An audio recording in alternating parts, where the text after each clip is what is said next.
Hello जी, नमस्कार, good morning everyone. मैं राखी सिंह गौरव, राखी दृष्टि गौरव दोबारा से फिर से रेडी आपके सामने हाजिर हो ओशो के कुछ नए कोट्स लेके, कुछ अच्छे कोट्स। ओशो जी कहते हैं, जो तुम्हारे पास है वो बेकार है, जो तुम्हारे पास है वो बेकार है, जो दूसरे के पास है वह स्वर्ग है। एग्जैक्टली में तो यही होता है, हम यही सोचते हैं कि जो मेरे पास है वो बेकार है, लेकिन जो सामने वाले के पास है उसके पास अच्छा है। क्यों? क्योंकि दूर से हमें वो चीज़ अच्छी दिखती है। जब तक मैं उसे पा न लूँ तब तक बेचैन रहती है। जब हम दूसरे के पास किसी चीज़ को देखते हैं तो उसे पाने की तलब लगते हैं। हम सोचते हैं कि यार काश वो मुझे मिल जाए, यही होता है ना। और जब उसे पाते हैं तो वो बेकार हो जाती है। छोटा बच्चा भी यही करता है, वो रास्ते में जाता है, उसे कुछ नया दिखता है, कुछ भी नया खेलने के लिए वो उसके लिए रोता है। उसको आप दिलवा दो और दिलवाने के बाद उसको कुछ टाइम के लिए उसके साथ खेलेगा, उसके बाद फिर उसको फेंक देता है। रियलिटी में भी वही होता है। आपके अंदर एक डिज़ायर जगती है क्योंकि आपने किसी के घर के सामने खड़ी कार देखी, आपके अंदर ये डिज़ायर हुई कि मुझे वो कार लेनी, मुझे भी वो कार चाहिए। ठीक है, क्यों? क्योंकि वो आपके पास नहीं है, वो सामने वाले के पास है। आपको भी वो चाहिए, वो आपके लिए बहुत बड़ी चीज़ है। किसी तरीके से आप वो चीज़ ले भी लेते हैं। कुछ दिन इस्तेमाल करने के बाद क्या होता है, वो चीज़ आपको बुरी लगने लगती है। उसकी वैल्यू उतनी नहीं रह जाती जितनी आपको उसको पाने से पहले थी। ठीक है, उसकी वैल्यू उतनी घट जाती है, आपको अच्छी नहीं लगती। अब आप कुछ नया देखते हैं और आप फिर उसकी ओर आकर्षित होते हैं। अब आपको क्या चाहिए? अब आप किसी और चीज़ पर नज़र रखेंगे। घर में भी वही होता है एग्जैक्टली में, कि घर के अंदर किसी चीज़ की आपको कदर नहीं होती।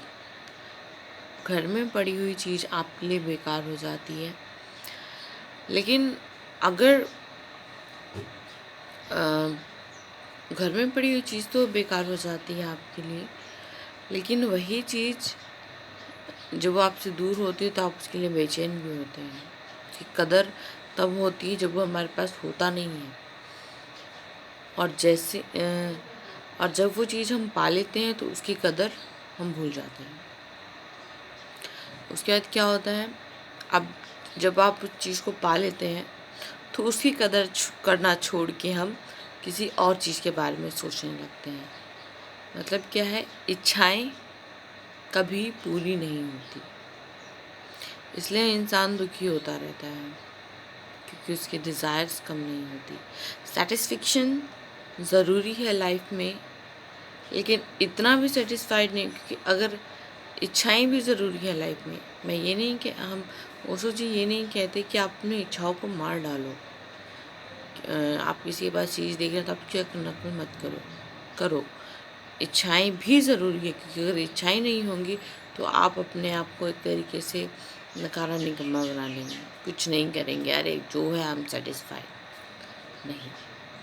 लेकिन जो चीज़ है उसकी भी कदर करो, साथ में इच्छाएं भी रखो, दोनों ज़रूरी है।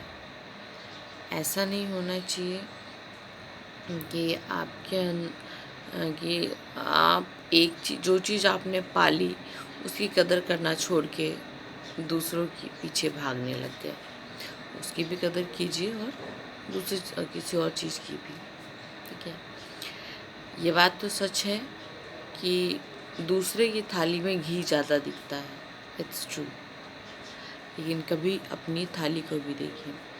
जब आप किसी की थाली में ज़्यादा ये देखते हैं तो कभी उसके अंदर के इंटरनल सिचुएशन को कभी भापने की कोशिश कीजिए।